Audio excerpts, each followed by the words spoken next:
দরবার শরীফ নিয়ে বিতর্ক, ভক্তদের সঙ্গে তৌহিদি জনতার সংঘর্ষে রণক্ষেত্র রাজবাড়ির গোয়ালন্দ, মাজারে আগুন, আহত শতাধিক, পুলিশের গাড়ি ভাঙচুর।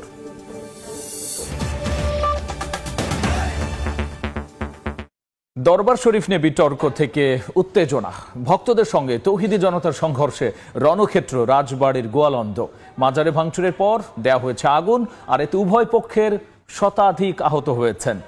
গত 23 আগস্ট গোয়ালন্দ পৌরসভার 5 নম্বর ওয়ার্ডের নুরাল পাগলের মৃত্যু হয়। এরপর তাকে কবর দেওয়া হয় মাটি থেকে 12 ফুট উঁচুতে। কাবা শরীফের আদলে কবর তৈরির অভিযোগ এনে এর প্রতিবাদে জুমার নামাজের পর তৌহিদি জনতার ব্যানারে বিক্ষোভ করা হলে উত্তেজনা দেখা দেয়। এক পর্যায়ে সংঘর্ষে জড়ান নুরাল পাগলার ভক্ত ও আন্দোলনকারীরা।